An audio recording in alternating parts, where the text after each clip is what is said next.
Queridos, abra sua Bíblia, por favor, em Eclesiastes, antes da gente entrar no estudo sobre esportes propriamente dito. Rapidamente, Eclesiastes capítulo 9.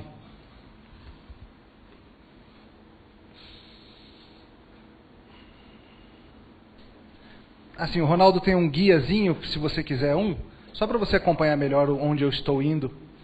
Se eu estiver muito confuso, você me fala e eu mostro onde você está, e aí fica tudo lindão. Eclesiastes 9, a partir do verso 7, talvez seja um pouquinho diferente da versão que você tem, mas a Bíblia diz assim. Salomão explica para a gente, após refletir acerca da vida, da morte, do universo e de tudo mais. Ele diz: vai e come com alegria o teu pão, e bebe o teu vinho com coração contente, pois há muito tempo Deus se agradou do que tu fazes. Sejam as tuas vestes sempre brancas, e nunca falte óleo sobre a tua cabeça. Desfruta a vida com a mulher que amas, todos os dias dessa vida que Deus te deu debaixo do sol. Só até aqui, a gente vai voltar nisso mais tarde, mas guarda esse princípio na cabeça. A ideia de que a Bíblia nos ensina que nós devemos aproveitar as coisas boas que nós temos nesse mundo.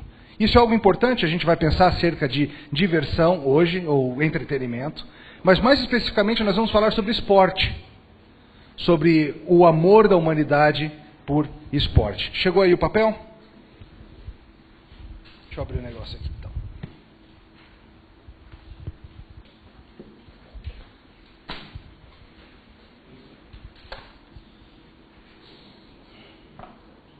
Vamos orar, vamos pedir ao Senhor que abençoe esse tempo juntos.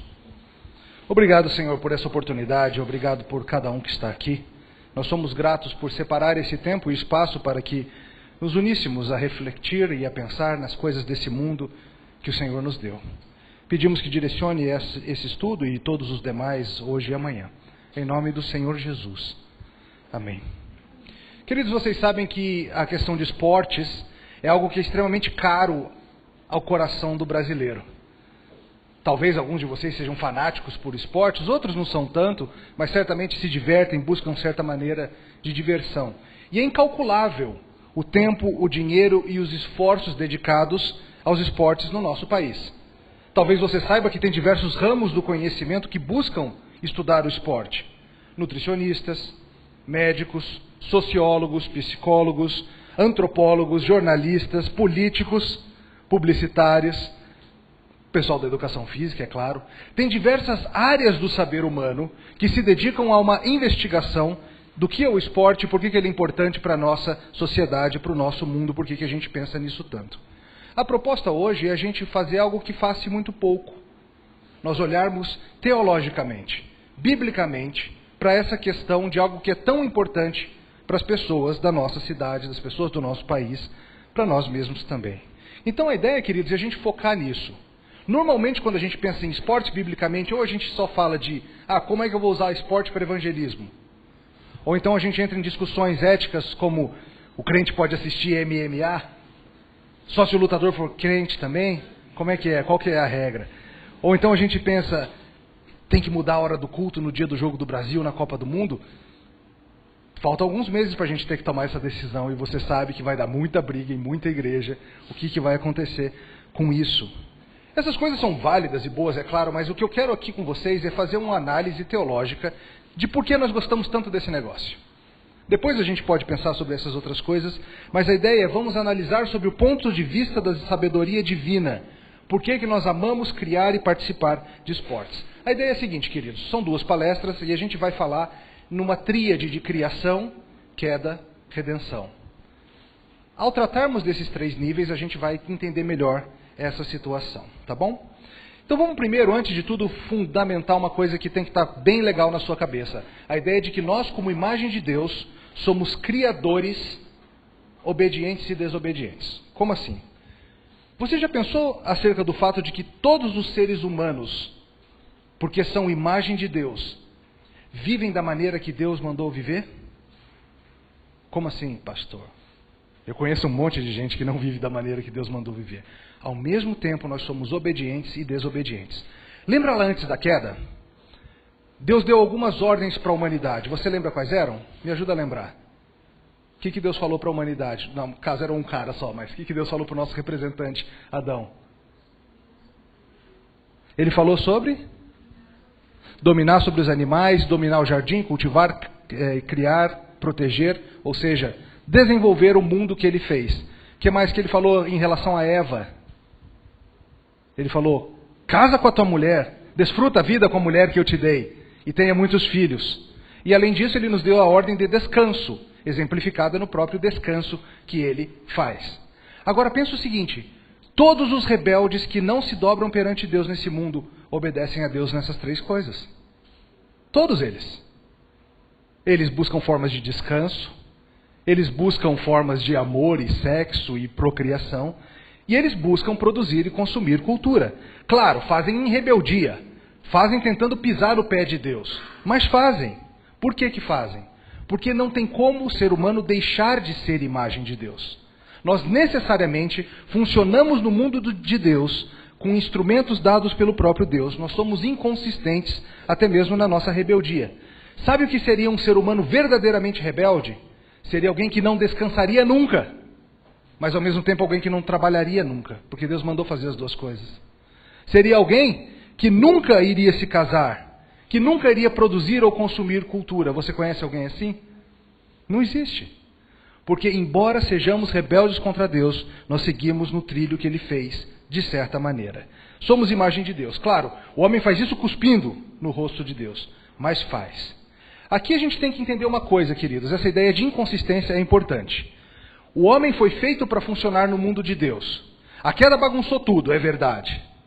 Mas ao mesmo tempo, o mundo continua com resquícios, continua com a mesma estrutura que Deus pôs na sua criação. E o descrente, mesmo o descrente, não consegue parar de viver nesse mundo de Deus. Ele não consegue ser autônomo, ele não consegue. O clamor de autonomia é falso. O homem que não se dobra perante Jesus Cristo, ele continua vivendo no mundo que pertence a Jesus, usando uma mente dada por Deus, usando um corpo dado por Deus, o ar que Deus fez, comendo a comida que Deus deu, vivendo no bom mundo do Senhor, enquanto nega o verdadeiro Deus. Tudo isso para você entender uma coisa. Esportes, como todas as outras coisas que nós inventamos, são criações nossas. E nós fazemos isso porque nós somos imagem de Deus. Lembra, Deus é o Criador Supremo. Ele cria desde o nada, Ele é o único que cria desde o nada. Nós não somos assim. Nós somos criadores dependentes, certo? Nenhum de nós aqui é capaz de fazer como Deus e falar assim, elefante, pá, aparece um elefante aqui na sala. Nenhum de nós. Nós temos que criar baseados naquilo que Deus já nos deu. Só que olha como o ser humano ele é complexo. Ao mesmo tempo que nós imitamos a Deus em criar coisas, imagem, nós fazemos isso em rebeldia, queda, e nós substituímos a Deus porque nós precisamos colocar alguma coisa no lugar dele. Hoje a gente vai pensar melhor sobre isso, mas firma bem essa ideia no seu coração. A ideia de que nós somos subcriadores. Todos são criativos. Às vezes a gente olha o pessoal da música e fala, aquela turma é criativa. Todo ser humano é criativo porque todo ser humano é imagem de Deus. Só que essa nossa criatividade, ela é derivada. Nós somos subcriadores. Nós criamos coisas a partir do que Deus faz. Nenhum de nós é capaz de fazer fora da possibilidade que Deus fez. Essa criatividade se mostra em todas as áreas da vida, não é só nas artes. A ciência é criativa. A diversão é criativa. As crianças são criativas. Todos nós somos pessoas que utilizamos os vastos, porém limitados, recursos que Deus deu, com a capacidade mental limitada que Deus deu, para criar. Olha como nós somos limitados. Desafio para você agora. Pensa numa cor que Deus não fez possível. Pensa aí numa cor que ninguém nunca pensou antes. Conseguiu imaginar uma cor inédita? Não. Por quê? Qualquer cor que você usar para colocar no seu trabalho de escola está dentro do campo de possibilidades que Deus criou. Ele fez um mundo limitado e nós só criamos dentro desse mundo limitado. Por mais fantástica que seja a história de ficção científica que você escreva, ela não vai pegar Deus de surpresa. Deus não vai falar, uau, nunca pensei nisso. Nunca imaginei um mundo que funcionasse assim, onde as coisas funcionam ao contrário. Nenhuma das nossas melhores obras criativas está fora do campo de possibilidades que o próprio Deus criou para a gente habitar e refletir acerca dele. E sabe o que acontece, queridos? A gente começa a habitar nesses mundos. Uma das razões que nós criamos histórias, uma das razões que nós gostamos tanto de filmes, por exemplo, é que nós podemos, por um tempo limitado, experimentar essa outra realidade como se ela fosse a final. Deixa eu explicar melhor. Quando você vai, por exemplo, ao cinema, você vai lá ver um filme como Orgulho e Preconceito, uma história linda, de amor. Você, sua namorada e mais 80 mulheres no cinema assistindo Orgulho e Preconceito. O que acontece por 2 horas? Você habita aquele filme como se aquele filme fosse a realidade. Você se engaja na história, você fica brava com aquele cara, você fica emocionada com aquele momento, você chora quando o Mr. Darcy fala não sei o que para não sei quem e faz aquele momento tão bonito.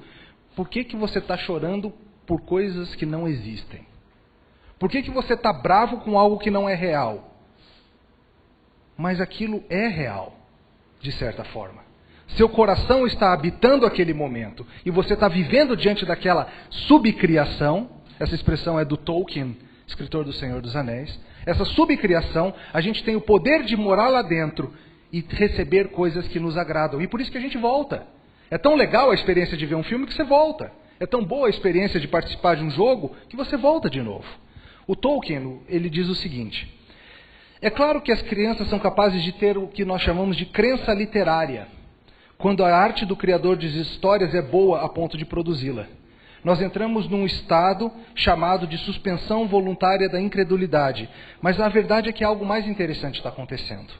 O que acontece de fato é que quando alguém conta uma história para uma criança e ela fica fixada na história, é porque o subcriador criou um mundo tão bom de habitar, onde a realidade do que ele conta é verdade dentro das regras daquele mundo. E por assim dizer, você vai morar em outro mundo durante a história. Eu vou dar mais exemplos para isso ficar mais claro daqui a pouco. Mas pensa no seguinte, você já teve essa experiência. Você estava se divertindo com os amigos.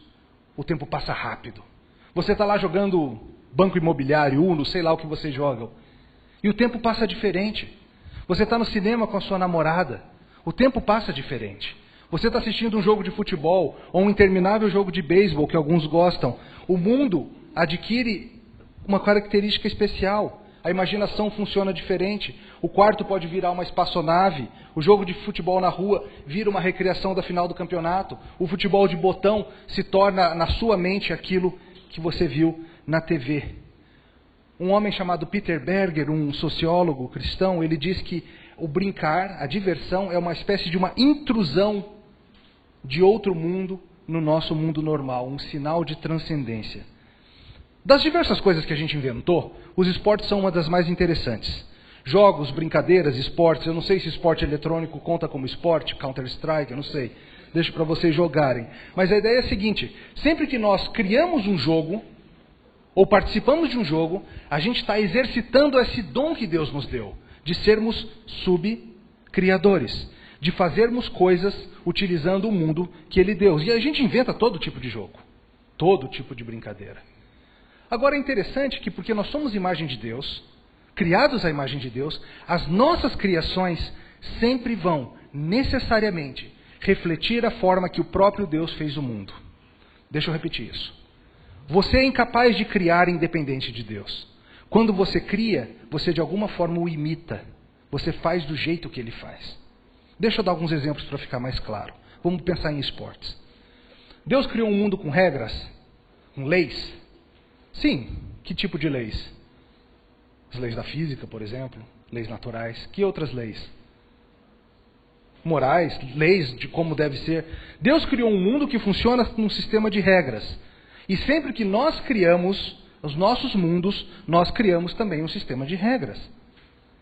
Isso é o ideal pactual, se a gente pensar biblicamente. Deus faz um pacto com a humanidade, um pacto com a criação, e o mundo vai funcionar assim. E quando nós criamos os nossos jogos, a gente fala, o mundo vai funcionar assim. Então, por exemplo, a gente inventou uma brincadeira maluca, em que por 90 minutos o objetivo da vida é botar uma bola dentro do gol, sem usar os braços. Quem que pensou nisso? O que nós fizemos? Nós criamos uma subcriação, e nós criamos regras sobre como que aquele mundinho funciona. Alguns de vocês sabem jogar Uno? Aquele esporte violento, que a coisa rapidamente sai de controle. Já vi famílias serem destruídas por causa de um jogo de Uno. Cuidado. Não sei se o Daniel vai falar disso à tarde, mas é um dos perigos modernos para a família. Enfim, nós temos nos jogos regras formais e regras informais. Você consegue pensar, por exemplo, no futebol, uma regra informal? Que não está nos livros de regra, mas todo mundo sente que tem que seguir. Oi? Coragem, vai. Fair play. Por exemplo, a ideia de que se um jogador cai machucado, você entrega a bola para o time adversário até ele ser tratado. Isso não está em nenhum livro de regras. Mas não faz para você ver. Você vai ser punido. Regras formais e regras informais. Todos os nossos jogos têm essa estrutura de pacto, de aliança. Nós vamos fazer e funciona assim. Até mesmo quando o blefe é permitido, ele está dentro da regra. E se você pegar alguém roubando, você fica bravo. Você vê o cara metendo a mão e pegando aquela notinha branca do banco imobiliário, você sabe qual é? É a que vale mais.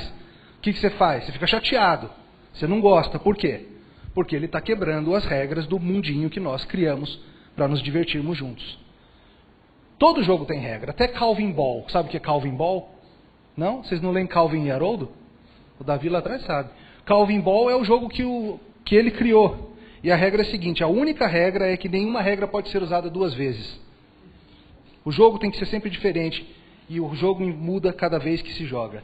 Enfim, é uma bobagem do autor, mas é divertido. E mostra que mesmo se a gente tentar fazer uma coisa randômica, sem sentido, a gente acaba criando padrões, regras que nós temos que seguir. Você já pensou que como é curioso que o seu colega descrente fica bravo se você roubar no jogo de cartas? Porque você está quebrando a regra da subcriação. E ele abertamente quebra as regras da criação de Deus.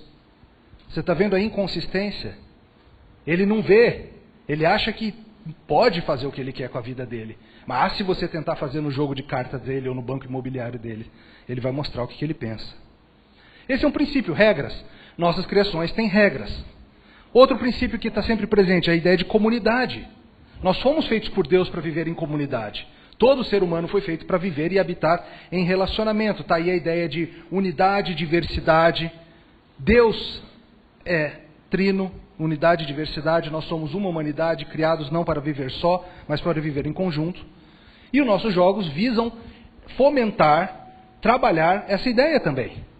Nos nossos esportes, uma das coisas mais gostosas é essa. É você gastar tempo com os amigos. Ou você gastar não só jogando, mas assistindo também. Tá para chegar a Copa do Mundo ano que vem. O que vai acontecer nas nossas cidades? Dia de jogo vai ser aquela confusão, ninguém trabalha, o povo se pinta, vai para a casa dos outros, se junta para ver o jogo, porque esse aspecto de comunidade é algo que aparece de maneira muito forte nos esportes. Muita gente tem os amigos do futebol, os amigos do pôquer, ou os amigos disso, os amigos daquilo. Você conhece um cara novo no trabalho, ele chega no trabalho, aí você descobre que ele é palmeirense que nem você. Pronto, já tem algo em comum. Já virou amigo. Já tem alguma coisa em comum. Comunidade. Oi? Tu dizes, Corsetti. É melhor não botar palavras na minha boca. Outro aspecto. A gente está passando eles rapidamente, cada um merecia mais tempo, mas só para vocês verem como os padrões que Deus criou no mundo aparecem nos mundos que nós criamos. Outro padrão, o princípio da representatividade. Está ligado à ideia de pacto também. Deixa eu perguntar para vocês, quem de vocês aqui é pentacampeão mundial de futebol? Todos vocês não são brasileiros? Tem algum estrangeiro aqui? Mas espera aí, como é que você pode dizer que você é pentacampeão mundial se você não entrou em campo, se você não correu atrás da bola, se você não participou dos exercícios, da nutrição, do treinamento, das regras? Como que você pode dizer que você é campeão? Por quê? Porque os nossos, guarda a ideia, representantes foram lá e ganharam em nosso favor. Então, de uma maneira real, eu sou.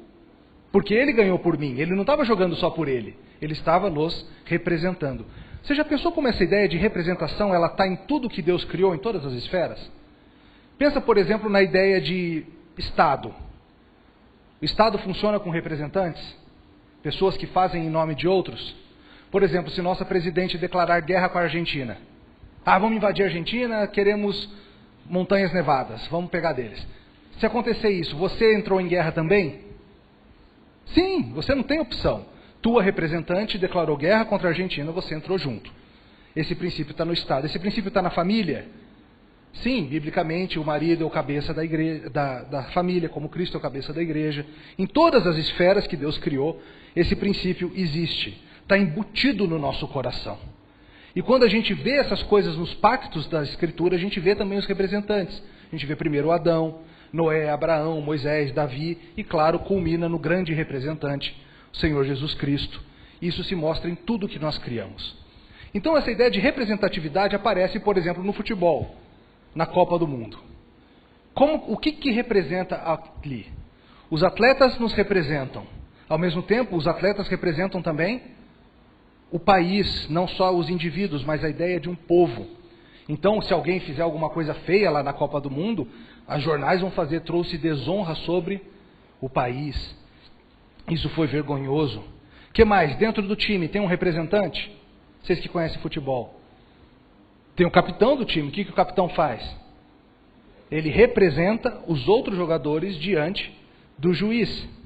E aí você pode pensar, o representante da América do Sul, o representante daqui, esses princípios aparecem em todas as nossas coisas. E ligado a isso, queridos, está a ideia do herói, o representante, aquele que faz em meu lugar aquilo que eu sou incapaz de fazer. Isso é muito vivo no mundo dos esportes. Toda essa ideia de que alguém faz por mim. Pensa nas Escrituras, você vê exemplos de alguém fazendo em nome dos outros? Vamos pensar em algum exemplo bíblico, vamos ver se estão acordados. Alguém lutando em favor de muitos. Davi vai lutar contra Golias, e porque ele ganha, quem ganha com ele? Todo Israel ganha. Israel é vitorioso porque Davi é vitorioso, representação. Tem uma outra vitória que é ainda mais importante que essa, qual que é? Cruz. Jesus Cristo, cruz e ressurreição. A vitória do Senhor Jesus no Calvário faz com que cada um dos que estavam representados por Ele, todos os representados por Ele vencem junto. Tá? Esse princípio está aí também. O herói, ele faz algo por você e você faz algo por ele. Funciona dessa forma. O herói, ele luta, ele treina, ele rala, ele para de comer as coisas gostosas desse mundo para ficar em forma, para ir lá e ganhar por você. E o que você faz de volta? Como é que você o honra em troca? Oi? Tem várias maneiras. Uma delas, você compra a camisa. Você gasta um dinheiro, compra lá a camisa escrita Neymar, ou seja o que for atrás da camisa. O que mais que você faz? Você bota um pôster do Neymar perto da sua cama. Bonitão, assim. Pra você. Não. Ok, alguns fazem, de outros jogadores, não Neymar. Enfim, mas pensa em comerciais. O que os jogadores, os atletas fazem? Eles vendem produtos. Aí você olha assim, esse shampoo é o que o Neymar usa, logo deve ser bom. É um non sequitur, não tem nenhuma relação entre as coisas. Mas o meu herói usa, eu quero usar também. Ele fez por mim algo, eu quero retribuir usando e chamando essas coisas. Por isso que nós vemos as pessoas lutando por nós. Por que nós choramos quando o nosso time perde? Esse aqui é o nós editorial, tá? Não é necessariamente cada pessoa. Porque nós estamos representados. E muitas vezes essa ideia do herói, aquele que vai além de nós, aquele que faz o que nós não somos capazes de fazer, torna proporções míticas. Calma, tá tudo bem. Deixa eu dar um exemplo para vocês de um herói que se tornou um mito esportivo no Brasil. Alguém que atingiu tanto quanto outros atletas no mesmo ramo atingiram, mas por causa da sua morte trágica, se tornou o grande mito. De quem que eu estou falando? Ayrton Senna. Quantos títulos a mais que o Nelson Piquet ele ganhou?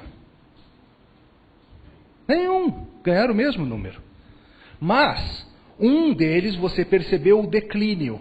Você viu o grande herói cair da fama, se tornar um normal e entrar no ostracismo. O outro, no auge do seu heroísmo, no auge da sua fama, ele morre.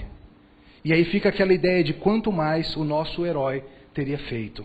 Então essa ideia da tragédia, da incompletude, isso se compõe, isso aumenta e faz com que essa ideia do herói se torne ainda mais interessante. Então veja que tem uma troca. Você presta honra ao seu representante e ele faz aquilo que você, por falta de tempo, de capacidade, de treinamento e de querer, não é capaz de fazer. Mais uma coisa, então, mais um princípio que está aí nesse mundo dos esportes, a ideia de que alguém nos representa. E para algumas pessoas isso é essencial. Você já deve ter notado para algumas pessoas que a única coisa que ela tem de orgulho na vida é o quê? É o time dela que ganhou. Está tudo indo mal, a família está um bagaço, o emprego está horrível, o dinheiro acabou, mas o timão está ganhando. E aí o sorriso vem no rosto. Para muitas pessoas, a ideia de que, embora esteja tudo errado, mas os meus heróis estão vencendo, o mundo parece que está mais certo. Outra coisa que a gente aspira da criação. Deus fez um mundo belo e excelente. E os mundos que nós criamos, as nossas subcriações, também buscam beleza e excelência. Nós aspiramos por beleza porque Deus nos fez habitar um mundo repleto de beleza e colocou em nós a ansiedade, o anseio pela beleza. Olha só o que Jonathan Edwards fala sobre isso. Ele diz: Deus é infinitamente o maior dos seres. Então ele é infinitamente o mais belo e excelente. E toda a beleza que se encontra em toda a criação é apenas um reflexo dos raios difusos daquele ser que tem todo o brilho e toda a glória. Deus é a fonte de toda a beleza que você encontra nesse mundo. O que Edwards está sugerindo é algo interessante. Ele está falando que Deus é o ser mais belo de todos e ele criou um mundo que o espelha. Só que como é um mundo finito, o reflexo é finito. E uma das razões que nós gostamos tanto da beleza nesse mundo é porque ela nos lembra daquele que é infinitamente belo. Um outro autor chamado Steve DeWitt, está na bibliografiazinha aí do papel de vocês, um livro que se chama De Olhos Bem Abertos. É um livro muito legal, recomendo. Ele diz o seguinte: toda beleza criada por Deus foi feita para levar nossas afeições a Ele. É por isso que Ele fez os prazeres terrenos serem tão fugazes, para que do outro lado do prazer nós pudéssemos experimentar a maravilha e a adoração e a satisfação última no Deus que criou toda a beleza e todo o prazer. Se nós focarmos apenas nas coisas criadas, nós vamos nos desapontar de novo e de novo. Ou como Agostinho havia dito, fizeste-nos para ti, ó Senhor, e nossos corações não descansam enquanto não estão inquietos, enquanto não descansam em ti. Essa é a ideia, queridos. A ideia de que a gente busca essa beleza que a gente encontra no Criador e a gente busca colocar um pouco dessa beleza nos mundinhos que a gente faz. Seja um filme, seja uma história em quadrinhos, seja um videogame, seja um jogo de futebol. O Neymar não é bonito, mas o que ele faz no campo é bonito. É bonito em diversos níveis. No nível físico, no nível plástico, num entendimento de capacidade coletiva. E quando você olha, por exemplo, no mundo dos esportes, beleza está em toda parte. Você vê beleza, por exemplo, nos grandes estádios que são construídos. Você vê beleza nos jogos de uniforme. Você vê beleza no contraste de estilos. Você vê beleza nas jogadas. Talvez você não saiba, mas uma das seleções brasileiras mais amadas de todos os tempos é a seleção de 82. Alguns de vocês sabem disso. A seleção de 82 não ganhou a Copa do Mundo, ela perdeu. Mas por que a seleção de 82 é tão amada pelo povo brasileiro? Porque ela atingiu uma espécie de um auge de beleza no seu estilo de jogo, mesmo não ganhando. O time de 82 é mais amado que o de 94, embora o de 94 tenha vencido. Só que era Mauro Silva, Dunga e Zinho. Aquele time que jogava feio, burocraticamente, e que nós brasileiros não gostamos que os nossos representantes atuem de uma maneira que reflete contrário ao que nós pensamos de nós mesmos.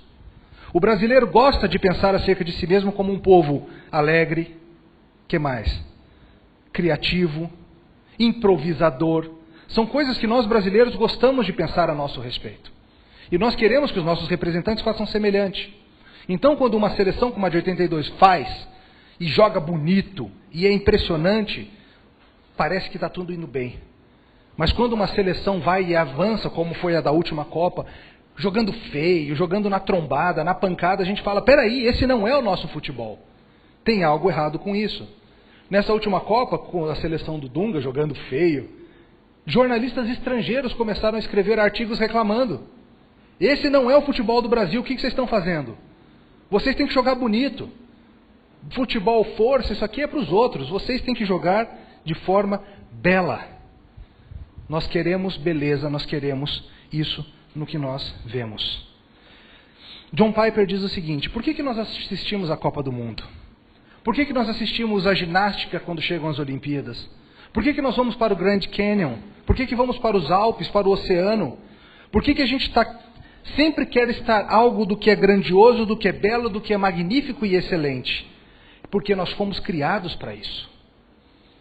Nós fomos feitos para ver a Deus, que é a fonte de tudo isso. E nós buscamos, nos espelhos que esse mundo tem, um pouco dessa glória e dessa beleza do Criador. É por isso que você não paga para ver futebol amador, mas você paga para ver futebol profissional.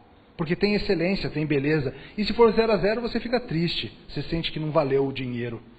E a gente percebe que essa excelência existe em toda parte. E a gente começa a buscar fazer a nossa arte, a nossa diversão, de forma que reflita essa coisa toda.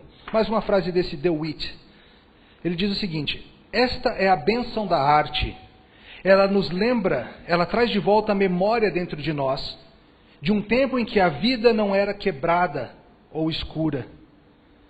Alguma coisa se move dentro de nós, e nós somos lembrados de um tempo em que as coisas estavam certas, harmoniosas. O que nós vemos é Frodo de volta ao condado, ou Dorothy de volta ao Kansas, mas nós sentimos por dentro, ainda que seja um momento fugaz, que nós estamos de volta naquele jardim do Éden.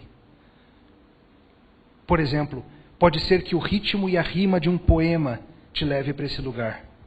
Pode ser que um crescente música de um vocalista subindo as notas, ou mesmo a visão de uma bela cidade, tragam aquele uau para o seu coração. É a ideia de que há um jardim em algum lugar para o qual nós fomos feitos. E algumas coisas que nós vemos nesse mundo nos lembram de que fomos criados para a maravilha, fomos criados para a excelência, fomos criados para a beleza. E a gente gosta tanto disso que a gente volta de novo e de novo, porque a gente quer experimentar de novo e de novo aquele momento, aquela sensação, aquela coisa fugaz que aparece rapidinho no coração e some. Tem algumas histórias que acabam virando lenda, acabam sendo talvez até mais interessantes que a realidade. A gente gosta de fantasiar. Tem uma história famosa de um jogador inglês chamado Stanley Matthews, um dos grandes jogadores da história da Inglaterra. Excelente driblador, e tem uma lenda acerca dele, de que certa ocasião, jogando contra outro país, ele chega com a bola no canto, na frente do defensor, o defensor está assustado, ele está com a bola na frente dele, ele saca um pente do calção, arruma o cabelo, o defensor é incapaz de fazer qualquer coisa, e ele passa e dribla. Ninguém sabe se isso aconteceu mesmo, mas esse tipo de história, esse tipo de lenda, faz com que a gente sinta um negócio diferente e a gente gosta desse tipo de coisa. Mais um aspecto, tem esforço e mérito, a gente vai passar rapidinho. Toda a ideia de esforço e mérito estão presentes nas nossas criações também. Às vezes a gente fala, o campeão daquele ano não mereceu, e a gente acha isso ruim. E a gente gosta de quando alguém mereceu. Esportes têm toda essa ideia de esforço e mérito, que estão também na criação que Deus fez, certo? Deus criou o mundo e Deus fez com Adão um pacto de obras, no qual Adão tinha que merecer, por meio da obediência, a salvação. E todos nós somos salvos por obra. Não a nossa obra, mas a obra que Jesus Cristo fez no nosso lugar e nós recebemos pela fé. Então essa ideia de obras e de mérito aparece também nas coisas que nós criamos. É só você pensar em Olimpíadas, pensa no esforço, pensa na relação, pensa no trabalho que dá e a coroação que vem depois. Outra coisa que aparece, a ideia de expressão de quem nós somos. Deus nos fez em unidade e diversidade, toquei nisso rapidamente. Mas a ideia de que nós olhamos para o mundo e nós reconhecemos semelhantes e diversos. Eu olho para vocês e eu reconheço brasileiros. Mas eu olho para vocês e eu reconheço também gente de outra cidade. Vocês não são de Brasília. Vocês não têm a mesma cultura que eu em algumas coisas. Então a gente vive nesse ambiente de unidade e diversidade. Os esportes são um dos principais veículos para que as pessoas demonstrem e exerçam a sua individualidade em contraste com os dos outros. Você já viu brasileiro em época de Copa do Mundo? Que insuportável. Fica andando com a camisa. Você já viu brasileiro no exterior? Como é que você reconhece brasileiro no exterior? Como? Está usando a amarelinha. Por que brasileiro gosta de usar a amarelinha no exterior? Chama a atenção, vai ser reconhecido, todo mundo sabe que aquela camisa aqui ganhou 5 títulos, e ele expressa uma das poucas coisas que ele tem orgulho do seu país diante dos de fora. Ele não vai bater boca com um americano ou com um europeu sobre outras coisas, mas vem falar de futebol para você ver. Nisso eu consigo expressar o orgulho de quem eu sou, o orgulho de quem nós temos. E você sabe, em época de Copa, todo mundo vira patriota no Brasil. Começa a pintar a rua, pinta meio fio, aparece bandeirinha em carro, compra a camisa da seleção para todo mundo, para o neném, para a vovó, para todo mundo, ganha coisa. E você começa a criar coisas, por exemplo, na África teve aquela vuvuzela. Lembra?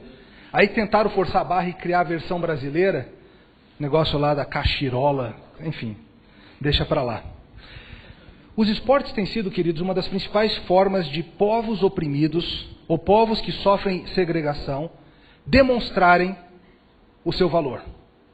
Por exemplo, um dos grandes exemplos disso é o Futebol Clube Barcelona.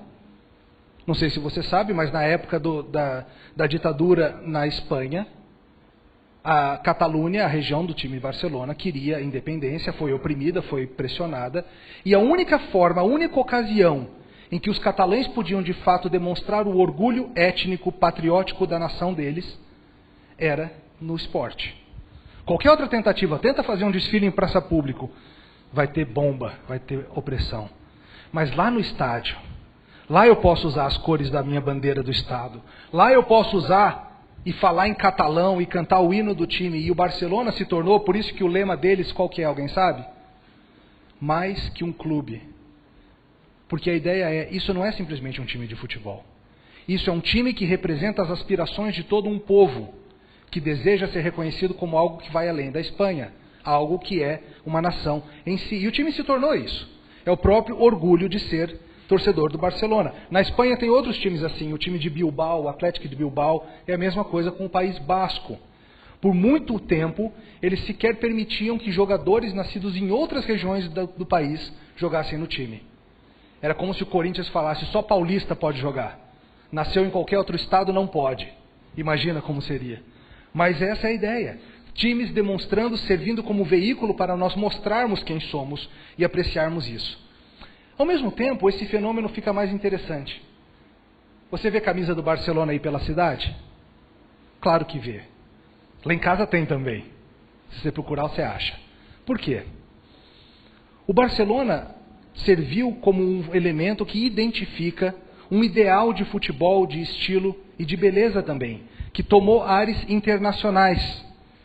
Quando o Barcelona ganhou a última Copa dos Campeões que jogou, um jornalista chamado Phil Ball, um dos melhores jornalistas futebolísticos do mundo, escreveu o seguinte: o que é que o Barcelona tem que faz com que as pessoas queiram se identificar com ele? O Barcelona é visto como uma entidade em si mesmo, a antítese de Madrid. O Barcelona é amado, enquanto Madrid é apenas admirado.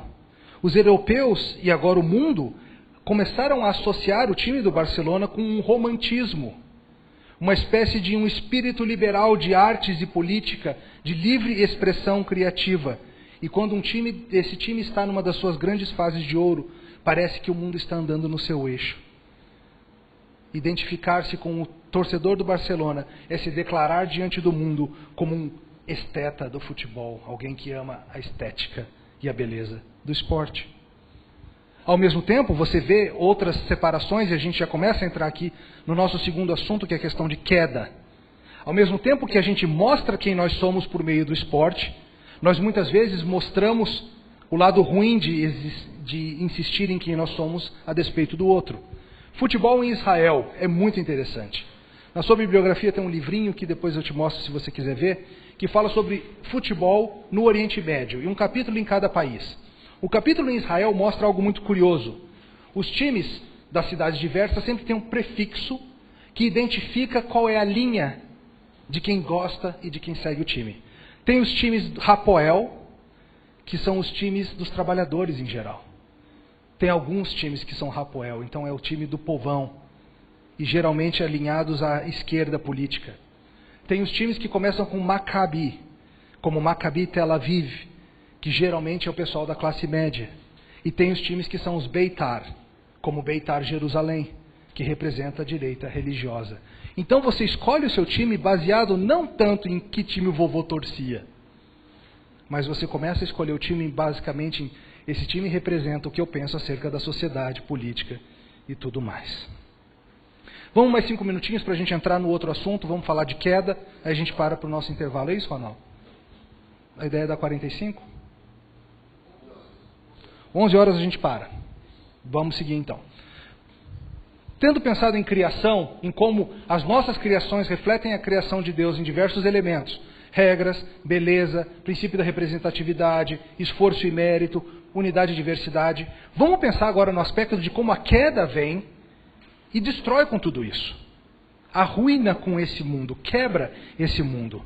Mesmo nas melhores criações que nós fizermos, seja crente ou descrente, nós sempre vamos encontrar a mancha da queda, da rebelião humana. É sempre uma mistura de graça com pecado, de luz com trevas, que move o nosso coração. As nossas subcriações sempre vão fazer isso. O Ted Turnal, ele tem um livro muito interessante, acho que eu esqueci de pôr aí. Chama Populogetics. É um livro sobre compreensão de cultura popular. Ele escreve e ele fala o seguinte: por causa da queda, as nossas criações são como uma rádio sintonizada em 2 estações ao mesmo tempo. Já aconteceu contigo? Você está mexendo a rádio e aí você pega um pontinho ali que você está ouvindo 2 rádios ao mesmo tempo? Fica até difícil de entender.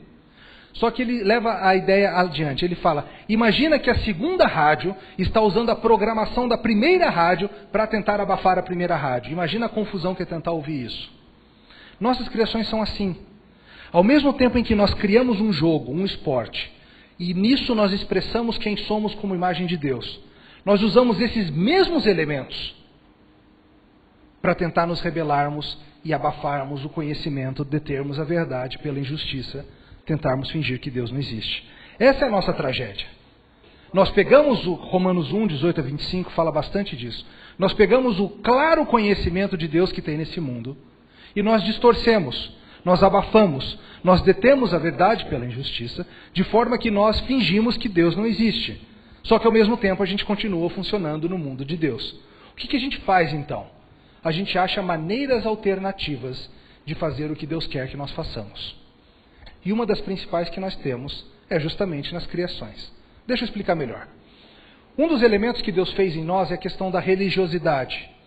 Lembra o que a gente pode chamar de semente da religião ou senso do divino que nós temos em nós. A ideia de que todo ser humano sabe que Deus existe. E tem esse anseio no seu coração pelo relacionamento com o Deus verdadeiro. Só que ao mesmo tempo que ele tem isso, ele tem um coração de pedra que faz com que ele ignore isso e tente achar uma válvula de escape para esse sentimento. Pensa numa panela de pressão. A pressão que está construindo ali, que está crescendo, é a ideia do conhecimento de Deus. Eu preciso me relacionar com Deus. Só que aí eu tenho que arrumar um jeito de apertar alguma coisa para sair essa pressão e eu satisfazer o desejo de uma outra forma. Quais são as formas que a gente usa para satisfazer esse desejo religioso do coração? Superstição e idolatria são algumas. Vamos falar disso e como isso aparece nas nossas criações. Vamos pensar, por exemplo, em superstição no esporte. Existe? Claro que existe. Exemplos 1000. Camisa da sorte. Tem um amigo meu, São Paulino como eu, e toda vez que o São Paulo vai jogar, sabe o que ele faz? Ele pega as camisas do São Paulo, ele bota em cima da cama, de frente para a TV no quarto, e vai ver o jogo na sala. As camisas ficam assistindo o jogo no quarto, enquanto ele vai assistir na sala. Ele acha que de alguma forma, isso ajuda. É claro que tem uma certa arrogância ali, não é o quanto os jogadores se esforçam, é se eu fizer o meu truque da camisa que vai funcionar. Mas nós pensamos que essas formas de controlar as coisas desse mundo se envolvem dessa maneira. E vocês conhecem inúmeros exemplos de patuás, rituais, entrar em campo com o pé direito, fazer o sinal da cruz, fazer isso, fazer aquilo, torcedor, a cueca da sorte, aquelas coisas que não mudam. Só que estranhamente a gente vê os crentes fazendo a mesma coisa muitas vezes. A gente às vezes não percebe, mas nós cristãos nos esportes acabamos seguindo os mesmos padrões. A diferença é que a gente usa um símbolo cristão. Eu lembro alguns anos atrás quando o Holyfield, aquele boxeador cristão, foi lutar contra o Mike Tyson Mike Tyson, aquele trator. E o que o Holyfield fez? Ele escreveu no calção dele, Filipenses 4:13. O que é Filipenses 4:13? Tudo posso naquele que me fortalece. O que ele queria dizer com isso? Vou ganhar desse cara porque Deus me fortalece. Era isso que ele queria dizer. Só que o que Paulo quis dizer quando ele escreve? Posso ganhar, posso perder, posso ter comida, posso não ter, posso estar livre, posso estar preso, tudo posso. Qualquer coisa eu posso. É Deus que me fortalece. Só que nós usamos essas coisas e nós usamos orações e símbolos e versículos e coisas diversas como meio que superstições para a gente ganhar. E a gente às vezes constrói toda uma história e tenta justificar as coisas baseado nisso. Lembra da Copa de 94, quando o Brasil ganhou? Você já tinha nascido, Rafael?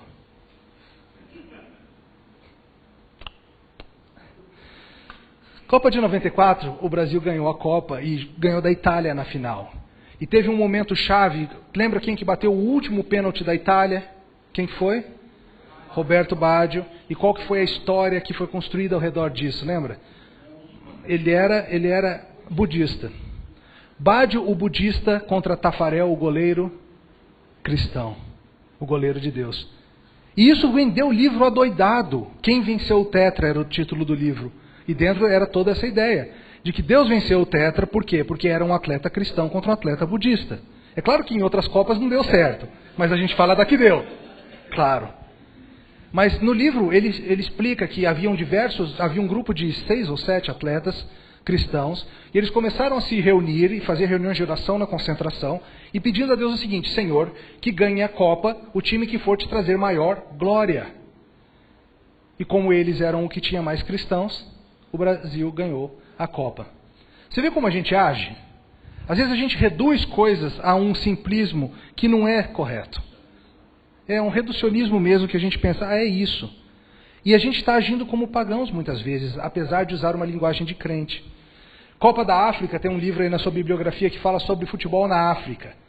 E ele fala sobre como o fetichismo, sobre como essa ideia de mágica está extremamente presente no futebol africano. O Gil Lianotti fala o seguinte: usar amuletos nos dedos do pé ou da mão, urinar no campo, passar fezes de animais sacrificados no rosto dos jogadores, enterrar animais no campo antes do jogo. Em 84, na Copa da África, cerca de 150 feiticeiros viajaram com a equipe da Costa do Marfim para a Copa. E todo atleta teve que tomar uma água tratada com uma poção antes de pegar um pombo e fazer um desejo no ouvido do pombo. Pensa nisso. O que a gente está fazendo? A gente está exercendo a nossa religiosidade, que é natural, só que de maneira pervertida, no meio dos ambientes que a gente fez.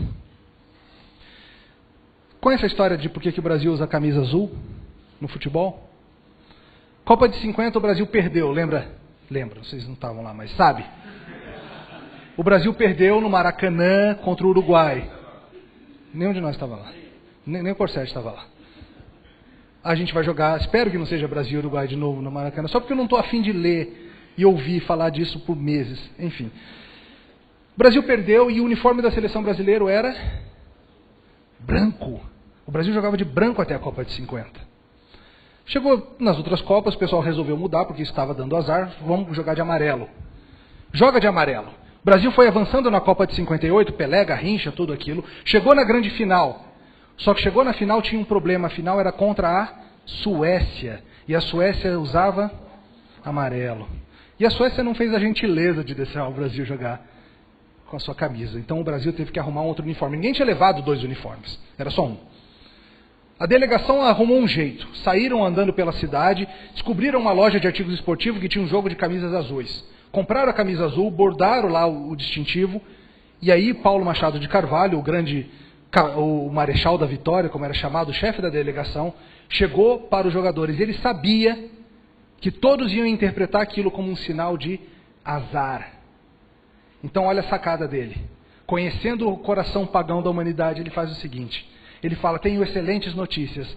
Vamos jogar a final com a camisa da cor do manto de Nossa Senhora. E aí a turma se animou. Falou, uau, melhor ainda. Teremos a proteção de Nossa Senhora na final. O Brasil ganhou, não sei exatamente o quê, quem protegeu quem, mas a gente ganhou. E aí ficou essa ideia. E aí começou essa história de que a camisa azul dá sorte para o Brasil. Ganhou porque tinha Garrincha e Pelé fez 3 gols na final, né? Mas lembra, isso aparece o tempo todo. Talvez você lembre na última Copa daquele polvo que adivinhava os resultados. Lembra? Paul, o polvo. Era um polvo lá que eles botavam um negocinho de comida antes do jogo com a bandeirinha dos países. Soltava o polvo, ele vinha. Esse que é o braço do polvo, ele vinha. E sentava num prato de comida. E o que ele escolhia ganhava. E o miserável do polvo acertou todos os jogos até a final. E aí, qual que é a ideia? O polvo prevê. O que é um absurdo, é claro. A teoria mais sadia é que o polvo veio do futuro. Então ele já conhecia os resultados. Faz mais sentido. Então, ele veio e já sabia. Vamos falar um pouquinho mais de idolatria. O que é idolatria? Idolatria é uma definição do David Powlison. Ele diz o seguinte: idolatria é quando alguém ou alguma coisa que não Jesus Cristo controla a confiança do nosso coração e serve como objetivo, preocupação, lealdade, serviço e prazer. Olha que interessante. Volta àquela ideia, senso da religião. Fomos criados para servir o verdadeiro Deus e a nos relacionarmos com Ele. Mas porque somos rebeldes, a gente não quer. Ao mesmo tempo, a sensação continua. Então, o que nós encontramos? Nós criamos, inventamos e buscamos todo tipo de substituto que vai me dar um pouquinho da sensação. Ao mesmo tempo, Deus é infinito. Então, um ídolo não resolve. Eu preciso de ídolos diversos que supram aspectos diferentes da relação que eu teria com Deus. E você vê que no esporte nós encontramos vazão para esse conhecimento, para essa sensação. C.S. Lewis fala, o descrente pega experiências estéticas e faz delas experiências religiosas. Você pega a ideia de que você vê a beleza de um quadro, de uma escultura, de um show, e aquilo te torna o seu Deus. Você vive para aqueles momentos. Você passa a cuidar daquilo. Como Calvino fala, nós somos uma fábrica de ídolos, nós criamos isso. E a ideia, queridos, é que os ídolos... Deixa eu ler para vocês uma frase do Powlison, outra, no livro Ídolos do Coração. Ele diz, os ídolos imitam aspectos da identidade e do caráter de Deus. Ou um ídolo pode tratar da questão de Deus como juiz, salvador, fonte de bênção, barreira contra o pecado, objeto de confiança, autor da vontade. Mas todas as promessas são falsas. O culto ao ídolo sempre resulta em ressaca, miséria e maldição. Tem uma música dos Titãs que se chama Diversão, você conhece? Os Titãs são brutalmente honestos nessa música. Eles falam o seguinte, às vezes qualquer um faz qualquer coisa por sexo, drogas e diversão. Mas tudo isso só aumenta a angústia e a insatisfação. Às vezes qualquer um enche a cabeça de álcool atrás de distração, mas nada disso diminui a dor. A gente não consegue encontrar satisfação nos nossos ídolos, mas nós seguimos tentando e tentando e tentando. E o mundo dos esportes é uma das principais opções para nós mostrarmos a nossa idolatria. Seja idolatrando um jogador, seja idolatrando um time. Talvez você conheça alguém que bota o time acima da família, por exemplo. Talvez você conheça alguém que bota o futebol acima da igreja, acima de outras coisas que não deveria. Tira do seu lugar que é próprio e bota num lugar exaltado. Isso é idolatria. Mas nós podemos também idolatrar a experiência. O brincar, a diversão e tudo isso, colocar isso como algo maior. Vamos fazer um intervalo agora. A gente volta e termina de falar de queda e daí fala também de redenção.